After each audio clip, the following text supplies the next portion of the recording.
Moins que l'on puisse dire en cette mi-année 2025, c'est que le cinéma de genre ne s'est jamais aussi bien porté.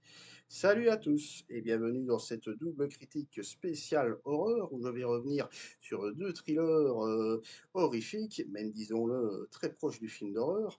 Alors je commence directement en vous parlant de Weapons, traduit en français sous le titre Évanoui, sorti la semaine dernière, réalisé par Zach Cregger avec dans les rôles principaux Josh Brolin, Julia Garner, Benedict Wong ou encore Alden Ehrenreich. Alors, le résumé en quelques mots, lorsque tous les enfants d'une même classe, à l'exception d'un seul, disparaissent mystérieusement la même nuit à la même heure, la ville entière cherche à découvrir qui ou quoi est à l'origine de ce phénomène inexpliqué. Alors, qu'est-ce que j'ai pensé de ce film? Eh bien, j'ai adoré et c'est pour moi l'un de mes films préférés de cette année vu en salle. Voilà. Alors, commençons par la mise en scène.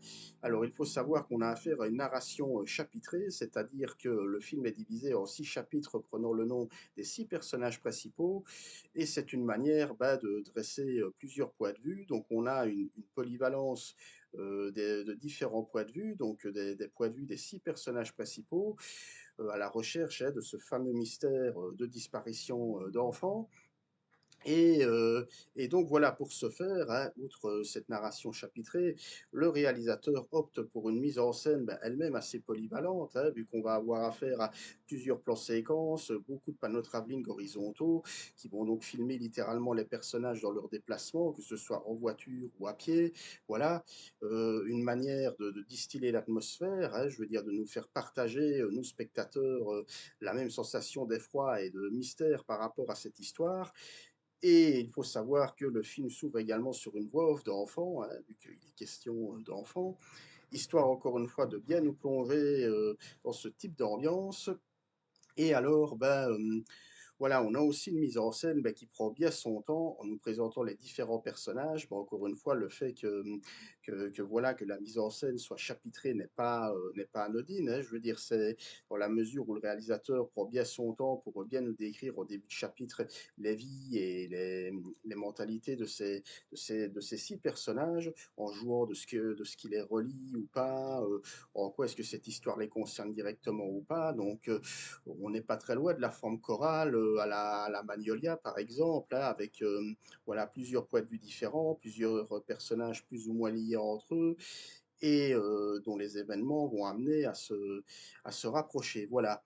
Et alors, je le disais, voilà, la mise en scène est vraiment d'une précision quasi chirurgicale. On sent que tous les plans ont été pensés de A à Z, que ce soit d'un point de vue narratif ou même technique, hein. Je veux dire, c'est pas, voilà, Craig Zieger ne s'amuse pas à filmer des plans séquences de 10 minutes pour faire joli. C'est clairement pour soit jouer sur nos nerfs, sur le suspense, ou pour nous présenter un personnage. Donc on sent que tout a été intelligemment pensé à l'avance et dès lors, c'est d'une efficacité absolument redoutable. Et donc ça me permet de passer au scénario. Alors l'histoire, a priori, peut sembler simple, hein, même si quand même assez, bon voilà, il est question de disparition d'enfants, c'est jamais forcément très joli à voir, mais ça sert surtout de prétexte à dénoncer les travers de la société américaine. Alors je m'explique, hein, je le disais, donc chaque personnage principal est en fait la métaphore de quelque chose qui ne va pas aux États-Unis. Alors, je vais prendre par exemple l'image du flic, hein, donc joué par Alden Ehrenreich, qui est en fait l'ex-amant de l'institutrice jouée par Julia Garner. Alors, au départ, ce flic, on nous le présente comme quelqu'un de bien, qui veut bien faire, etc., mais qui a lui-même ses démons, hein, qui n'hésite pas à faire preuve d'une certaine violence face à des suspects.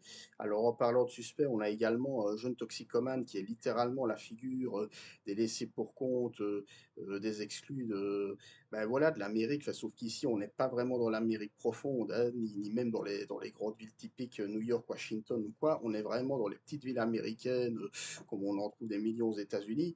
Mais voilà, ce jeune SDF toxicomane, qui pourrait sortir tout droit d'ailleurs d'un film de Sean Baker ou d'Harmony Korine, hein. Je veux dire vraiment, voilà, personne fait attention à lui, il galère financièrement, il vit dans une tente, enfin voilà.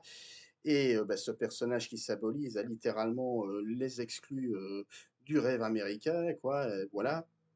Et on a également, ouais, je veux dire, à travers le personnage de Josh Brolin qui incarne ce père famille à la fois comme ça très dur physiquement, très imposant, qui est visiblement très porté sur, sur l'autojustice et le port d'armes, hein, visiblement, bah, qui symbolise bah, voilà, les États-Unis et leur, je vais le dire comme ça, leur amour des armes à feu.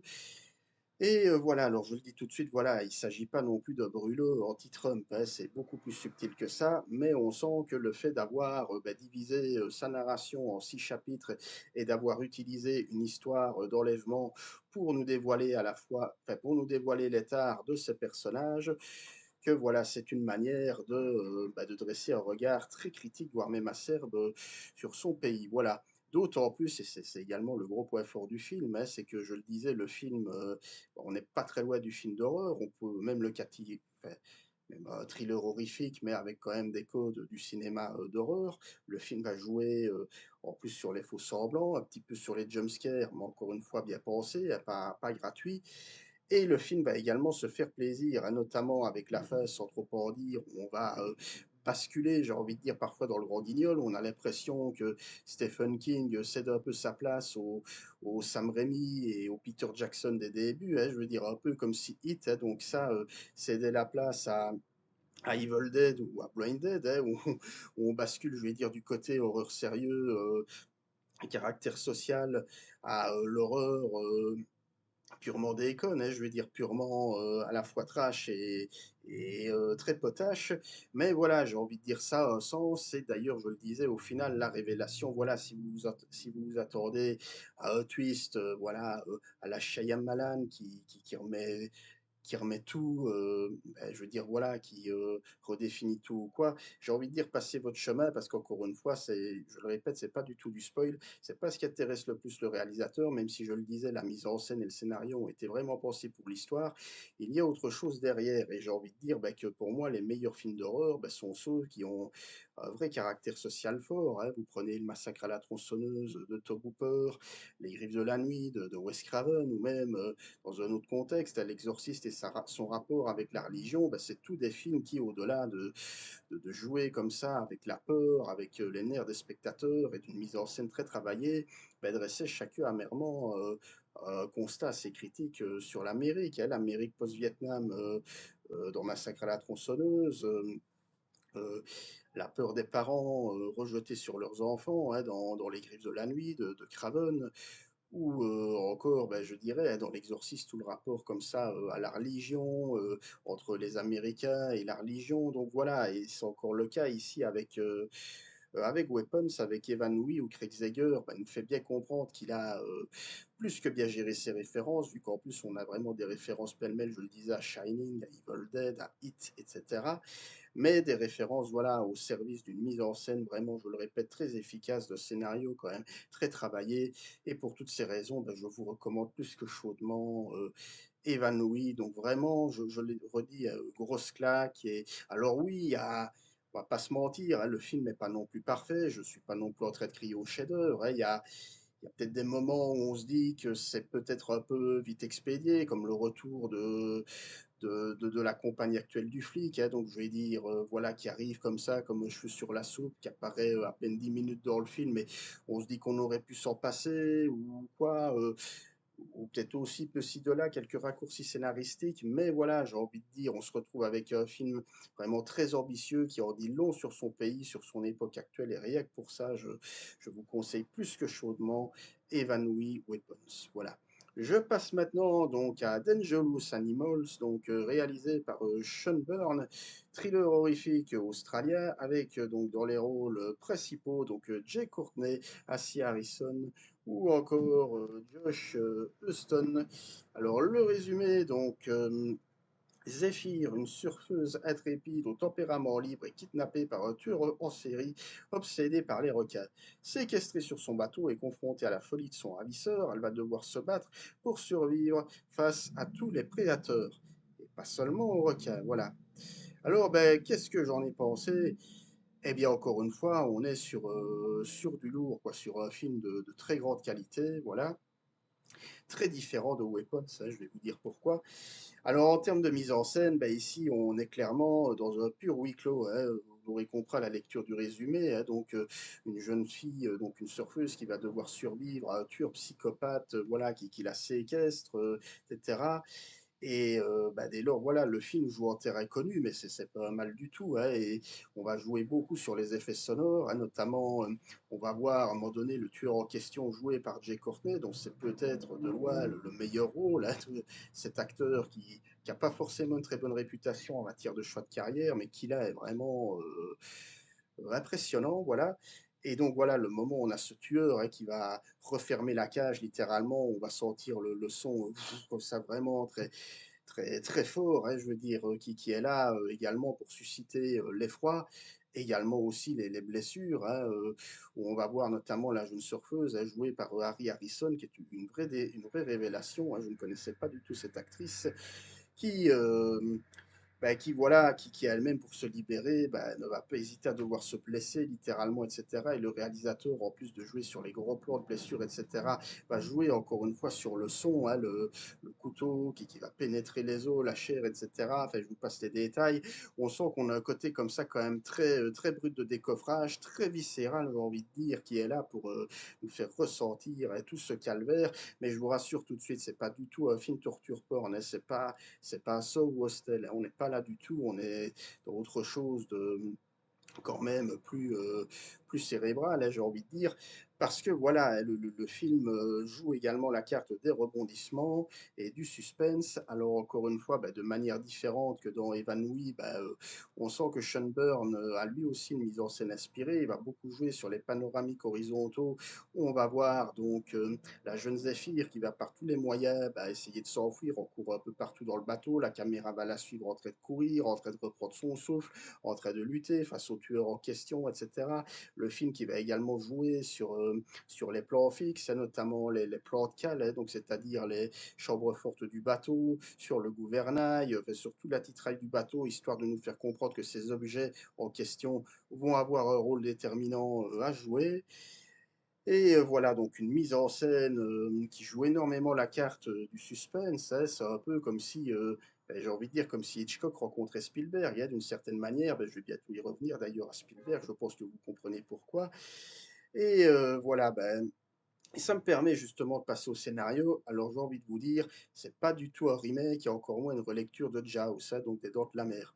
Je le redis d'ailleurs, le film joue énormément là-dessus, même si vous voyez un aileron de requin sur l'affiche, c'est pas un film de requin, quoi. Je veux dire ici d'ailleurs, ce que veut nous dire le film, c'est que le prédateur ici, c'est l'homme. Alors oui, on a des requins, hein, je veux dire, c'est d'ailleurs l'arme de ce tueur, hein, joué par Jay Courtney, qui va donc utiliser les requins comme arme, hein, je veux dire, au même titre que Freddy Krueger utilise les rêves et sa lame tranchante, ben lui, voilà, c'est les requins. Et donc, le film va beaucoup jouer sur la relation psychologique bourreau-victime, où le tueur va se rendre compte, malgré lui, que sa victime n'est pas comme d'habitude, quoi. C'est pas une demoiselle en détresse, au contraire, c'est une jeune fille libre, indépendante d'esprit, très solitaire, hein, qui est pas non plus forcément très sociable, hein, je veux dire, voilà, mais qui est aussi très débrouillarde, très charismatique et qui va lui donner du fil à retordre à notre tueur. Et le film va beaucoup jouer là-dessus, hein, sur leurs relations psychologiques. On va même entendre dire le tueur lui dire qu'elle est exactement comme lui, que d'ailleurs eux seuls sont des requins personnifiés, etc. Donc on a vraiment, le film joue beaucoup là-dessus, hein, sur la relation, je le répète, entre guillemets, bourreau-victime, beaucoup plus que sur le côté survival requin, même si c'est pas du spoil, on les voit, les requins. Je vous le dis tout de suite, si vous voulez voir des requins, vous allez être servi parce que oui, il y en a des requins. Et très bien filmé d'ailleurs au demeurant. Et donc, voilà, scénario, je le disais, somme toute, classique, hein, je veux dire, huis clos, une victime qui tente d'échapper à son bourreau, mais voilà, mais efficace et bien rodé, avec en plus, je reviens sur la figure du requin qui est utilisée comme symbolisme, hein, ça c'est vraiment très important, le symbole comme ça de, bah, à la fois de la puissance, hein, je veux dire, pour le tueur, et en même temps de, bah, je veux dire, voilà, de bête noire, et je dirais un peu pour la victime en question, même si elle va se servir des requins de, voilà, de manière à s'en sortir.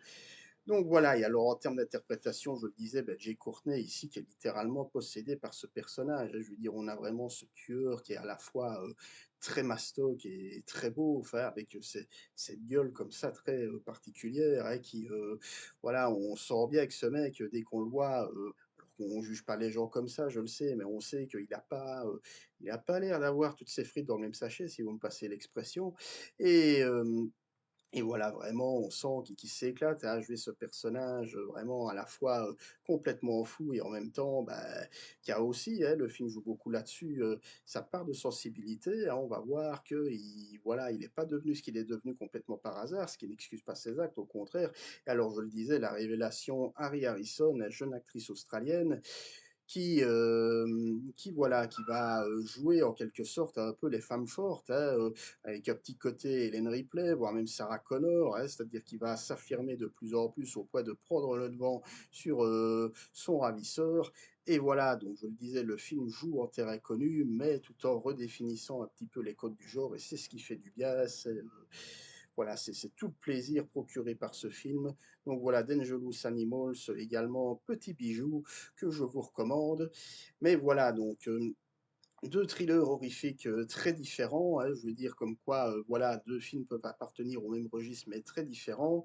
Mais si je devais vraiment choisir un des 2, ce serait, je veux dire, Weapons. Comme je le disais, Weapons qui m'a vraiment enthousiasmé, mais je le répète, Dangerous Animals, c'est également un excellent film. Voilà donc tout ce que je pouvais vous dire pour cette double critique spéciale horreur. N'hésitez pas à me dire ce que vous pensez de ces films, si vous les avez vus ou pas. On en débat très calmement et on se retrouvera très vite pour de nouvelles aventures. D'ici là, portez-vous bien. Ciao.